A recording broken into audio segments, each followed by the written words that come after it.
The FBI in Peace and War.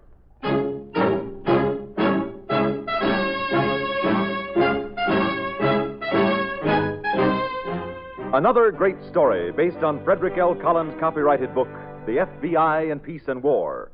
Drama, thrills, action. Tonight's transcribed story, Return Trip.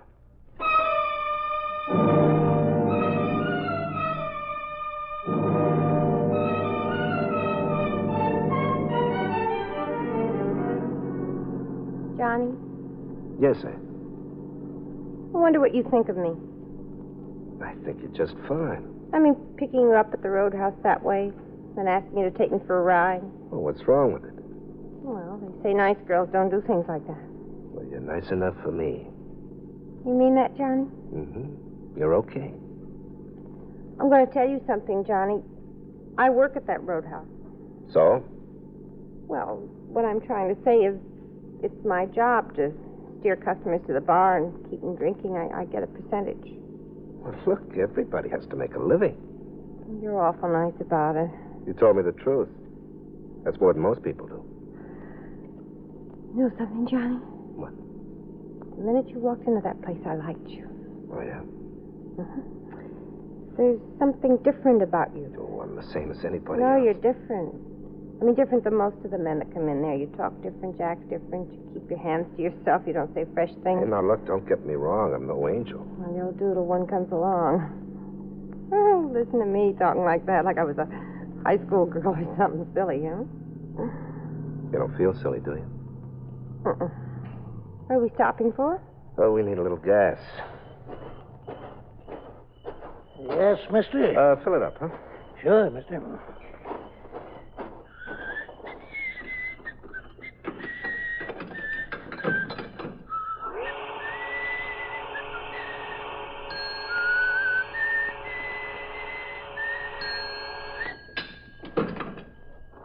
What's the matter? It's not filled already, is it? Well, it's, this confounded pump. We've been having trouble with it all day. Something wrong with the switch in the office. I gotta keep adjusting it. I'll be with you in a minute.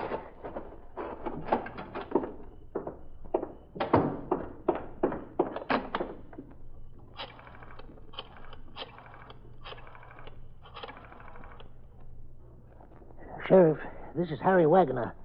Fellow just drove up here in a car. I stalled him. I got him outside waiting. I happened to spot the license plate, and it's on the list of stolen cars you give me. A blue Buick convertible, 1955 model. The license number is K54. Put that phone down. I knew you were up to something. Now put it down. Sheriff, he's here in the office. Sheriff.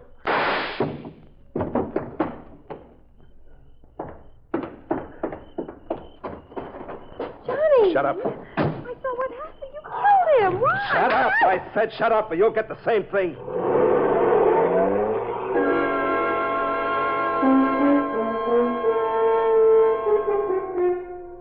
In the early fall of 1955, the Bureau had assigned Agent Reynolds and me to investigate a series of interstate auto thefts in the Michigan-Illinois area.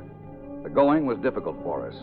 We had only a vague description of the thief, and there was no set pattern to his method of operation. Steve, listen to this. It just came in from the sheriff of Walden County. The report from Sheriff Gaines led to our first concrete lead in the case. The gas station operator died on the way to the hospital.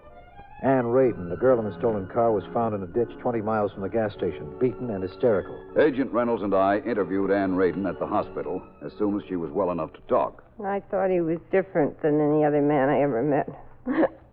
What a chump I was. Thought I knew all about men. He taught me things I never knew. You said he was about 6 feet tall, blue eyes, blonde, even features. He was good looking, all right. Could he talk smooth? Now, about the beating he gave you. Made a mess of me, didn't he? The doctor said you'd be all right. Yeah, sure, but how long will it take? I gotta make a living. All I got is my face. It's not much, but it's all I got. He beat you to keep you quiet. So I wouldn't talk, he said. But I'm talking all right, aren't I? And after he got through, he took your money. Money's bad enough, but he took the ring, too. Ring? Well, a long time ago, there was a nice guy, a really nice guy. Johnny reminded me of him. I guess that's why I took to him so fast.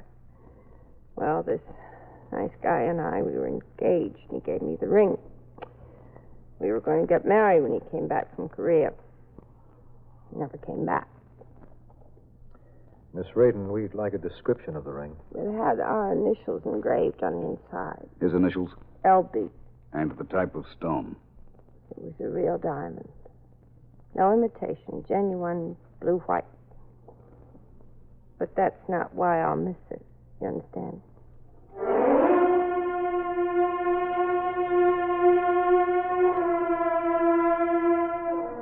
Our knowledge of the physical appearance of the auto thief and now killer was more exact, but still of not too much practical use. It seemed apparent that he was short of funds, so we concentrated on locating him through the diamond ring.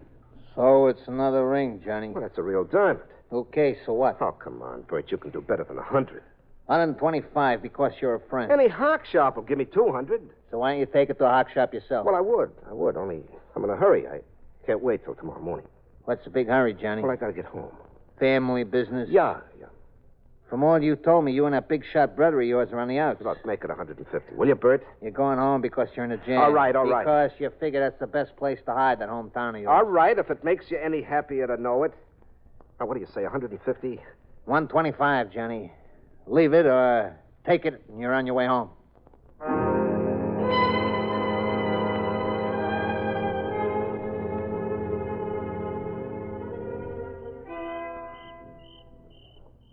It's so good having you back home, Johnny. It's good to be back, Carol. Your brother must be happy. Oh, Frank doesn't know yet. What? Well, I got off the train and came straight to you. Is that all right? You know it is. Oh, Frank will be so happy to see you. We're talking about us now. Johnny, Mm-hmm. why did you stop writing to me? Well, you've got an explanation coming, I guess. When you didn't answer my letters, I thought you wanted to forget. I did, Carol. I wanted you to forget about me. Johnny! I thought it'd be best for you. I wanted to write to you, believe me, the worst way, but I stuck to my guns, and it wasn't easy lying in that Army hospital. Hospital? Frank didn't tell me. Well, I didn't let him know either. We were on maneuvers in Japan. A shell went off right near where I was standing. They patched me up over there and then shipped me back to the States. The Army doctors figured I'd never walk again. Oh, Johnny, if you'd let me know. Well, it turned out those Army sawbones were all wrong. I'm okay now, as good as ever. Oh, it must have been terrible for you alone in that hospital. Look, Carol, I'd rather not talk about it. Of course. You're back, and that's all that counts. Yeah. Well, same old town, huh? Mm-hmm. Same old one-horse town. But it's comfortable. Yeah. That's just what I was thinking when I got off the train. Comfortable and cozy and safe.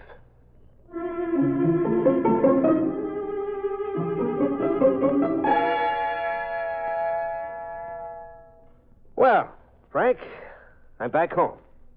Yes, you're back. What kind of a reception is that? I didn't expect you to hang out the flags or hire a band. How long you staying? What? When are you planning to leave, Johnny? Leave? I just got here, Frank. Well, you make it sound like you want to get rid of me fast. I do. Well, I'm sorry you came back. Well, isn't that a nice reception? Yeah, that's swell. That's a great way for a brother to talk. My very own flesh and blood brother. 3 years in the Army, and I come home to hear you talk like that. Sure, that's real swell. You can stop the act, Johnny. We don't have to kid ourselves. I know all about you. What do you mean? No, what? I protected you while Mom was alive. Every time you did something mean and nasty and low, I covered up for you because I didn't want her to be hurt. But that's all over now. You said you knew something. What? I found out what happened to you in the Army. Huh? When you didn't write to me or Carol, I made inquiries. You were in an Army prison. Oh, that. A guardhouse. Well, what's that? A lot of guys get shoved into the guardhouse. Well, you just look at the brass the wrong way and bang, they slap you in. Anyway, you're not a real soldier unless you put a little time in the guardhouse. Ask any GI. 2 years isn't a little time. And you were put there for stealing Army equipment and selling it. Oh, they had it all wrong. But try to get a break in a court-martial with all that brass against you. Well, you're guilty before you even open your mouth. You're lying, and you're wasting your breath and my time. You'll never change, and the faster you leave town, the better. The better for you. That's what you want to say, isn't it? My clearing out is going to make it better for you. Look, if it's money you want... Oh, so now you're trying to buy me off. Well, maybe I'll let you buy me at my price. Johnny, Oh, listen. no, you listen to me. You know, you're not fooling me, Frank. All that big talk about protecting me for Mom's sake. You're not kidding me one bit. Sure, you protected me. You got me out of scrapes. But you did it for your own sake, not for anybody else. That isn't true, and you know I it. know one thing, Frank. You wanted to be a big shot in this town. You didn't want anything to spoil your chances. Whatever you did for yourself only. You're wrong. Am I? Why, you're Frank Faber, a respected member of the community. Everybody likes Frank. He's a big man at the local bank, a big man in local politics. Why, he's president of the Rotary Club at 25. The youngest one they ever elected. Frank Faber, a man of good reputation. That's what you were protecting all along. Yourself. Your own reputation. Get out of here. Hit you where it hurts, didn't I? Johnny, I want you to leave now. No, I'm hanging around. Maybe for just a while. Johnny. Maybe for the rest of my life.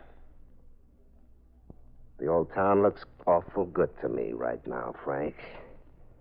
Yep, maybe I'll settle down and become a pillar of the community myself, like my big brother Frank. Yeah, and maybe I'll get myself a respectable wife, like Carol. Now, look, she's a nice girl. She doesn't know what you are. I won't let you do that to Oh, her. you won't, huh? What are you going to do, Frank? Tell her about me? What a perfect louse I am? Not you. You won't tell Carol. You won't tell anybody. Right?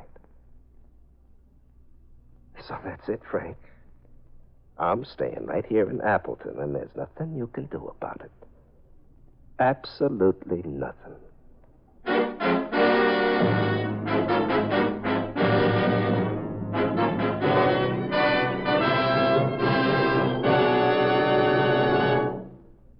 Back to Return Trip in just a moment. You know, many great men have attained the highest office in our land, the presidency of the United States. Can you guess the name of this man? He was one of the most successful of our presidents and added more territory to our nation than any other president except Thomas Jefferson. In 1825, he was elected to the first of his 7 terms in Congress. As president, he determined to carry out 4 important measures: a reduction of the tariff, the independent treasury, the settling of the Oregon boundary, and the acquisition of California. All 4 of these measures were successful. If you don't have his name by now, here are 2 more clues. His administration saw the introduction of postage stamps and the establishment of the Naval Academy at Annapolis. Who was he? James K. Polk, 11th President of the United States. His life is part of your American heritage.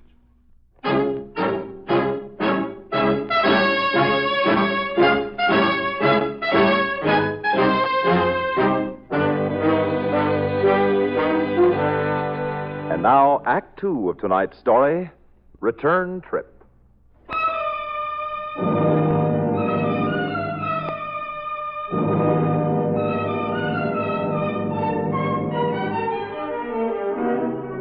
All available facilities of the Bureau and those of local law enforcement agencies were pressed into use in our efforts to trace the diamond ring which the killer had stolen from Ann Radin. Agent Reynolds and I set up field headquarters at the Chicago office.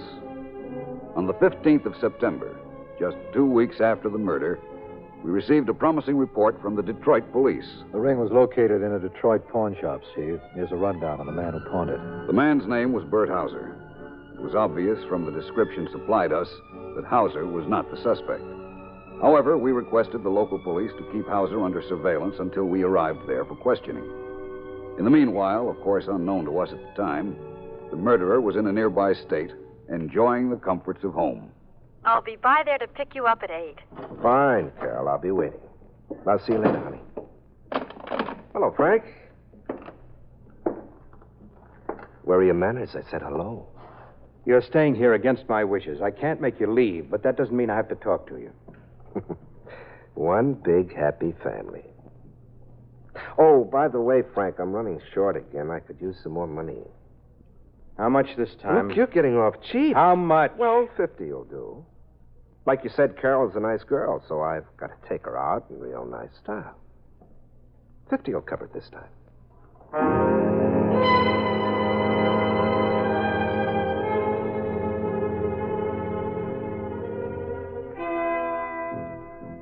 All right, right, Hauser, let's try it once more. You pawned this ring. Sure, I admit it. I'd be a sucker not to tell the truth to the FBI. And you got the ring where? Like I told you, at Larry's Bar and Grill on 12th Street. From a stranger, you said. Just like I said, this here guy comes up to me at the bar. He gives me this here hard luck story of how his wife walked out on him with all he had, except by mistake she left that there ring. That's what you told us the first time. Well, why should I change my story when it's the truth? A stranger. Never saw him before in my life. Short and dark. Dark and short, like I said. Look, he happened to have an honest face. I believed the story. How was I to know the ring was hot? Who told you it was hot? Well, I figured it must be. Otherwise, why would the FBI be asking me questions, huh? You're sticking to that story? Absolutely. Lying to the FBI is a sucker's game. Protecting a murderer is even more of a sucker's game, Hauser. What? Particularly when the penalty is so steep. You said murderer? Makes a difference, huh? Wow. Murder, that's something else. We can forget about that first story now, huh, Hauser? You won't hold it against me, will you? Well, let's say you just walked in, sat down, and we're starting from scratch. Thanks. His name? Johnny Faber. About 6 feet, blonde, blue eyes. That's Johnny, all right. Now, look, he didn't tell me where he got the ring. He just said he needed some money fast, and I gave him $125 for it. Why did he need the money fast? I'm just going to tell you about that. He said he was in some kind of a jam, and he wanted to go home. He said he figured home was the best place for him. And where's home? This small town in Ohio, a place called Appleton. He's got a brother there who's a big shot. Anything else, Hauser? That's all I know, so help me. Like I said, Johnny was going home so he could play it safe.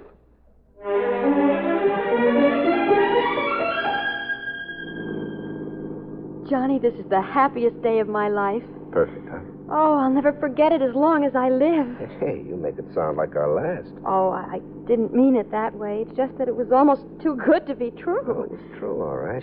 As true as you and I are getting married next month. Johnny, did you really like the house? Whatever you want, Carol, I'm for it 100%. I love you so much. Why not? I'm absolutely the best husband material in the county. When are you going to tell your father and mother? Well, I hinted at it last night. Okay. Well, you know how my father feels about you and your brother. Yeah. Yeah, being Frank Faber's brother will get you anything in this town. Oh, he's a wonderful man. Oh, sure. Highly regarded by one and all. There's nothing to be ashamed of, Johnny, being Frank's brother. I didn't say it was. I just want to stand on my own 2 feet and be liked because I'm me. Be important because I'm Johnny Faber, not because I'm Frank's brother. You'll do fine, Johnny. In time, you'll be just as important around here as Frank. You bet I will. Well, I'll be back to pick you up at 8, right? Uh-huh. Johnny? Yeah. Have you told Frank about us? I was planning on telling him tonight. Oh, I hope he's pleased. Well, why shouldn't he be? He thinks you're the nicest girl in Appleton. As a matter of fact, he thinks you're even too nice for me.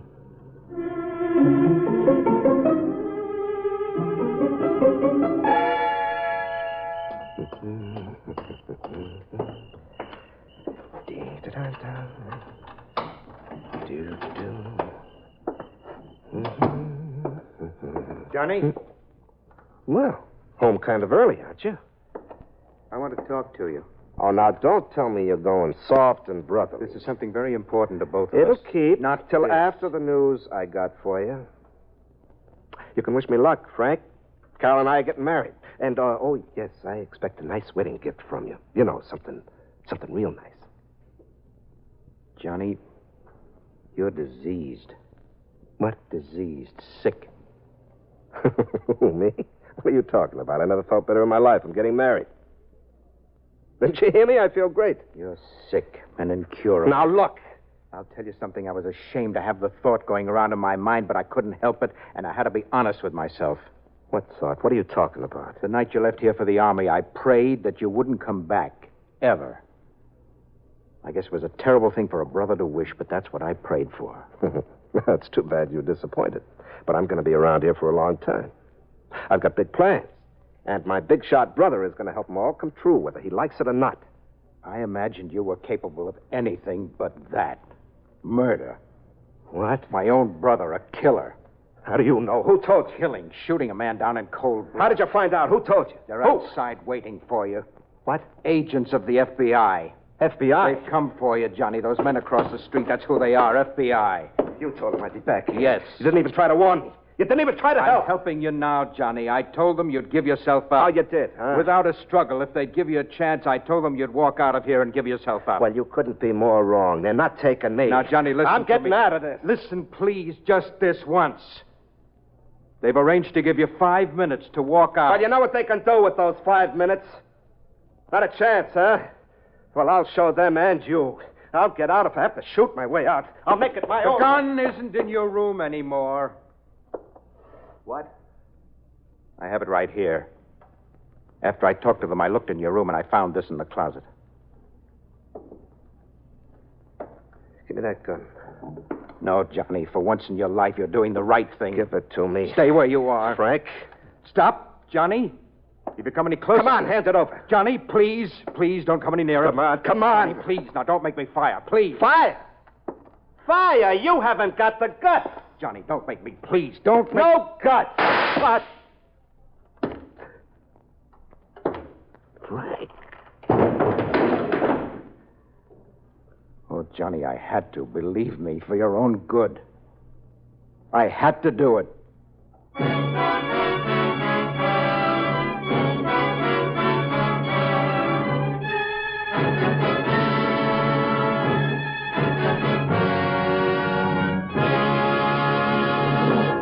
Agent Reynolds and I entered the Faber home just a moment after the gunshot. Johnny Faber was rushed to a hospital where he later recovered from the bullet wound. His brother Frank was subsequently cleared of a charge of attempted manslaughter. When sufficiently well enough, Johnny Faber was extradited to the state in which he had committed the murder. He was tried, received capital punishment, and finally was escorted down the prison corridor to the green door from which there is no return trip.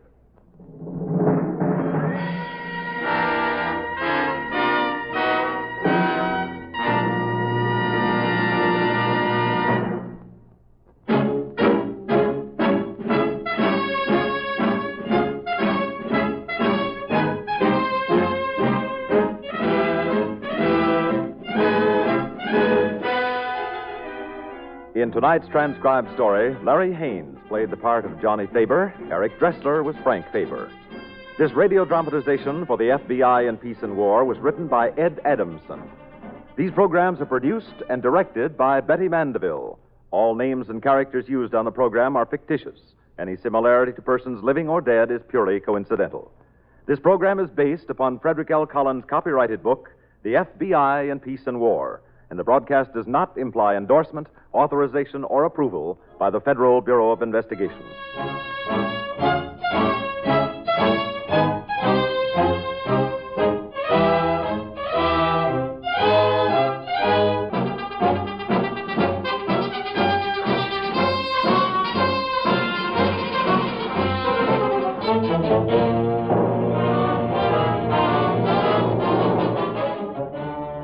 The FBI in Peace and War has come to you through the worldwide facilities of the United States Armed Forces Radio and Television Service.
Thank you.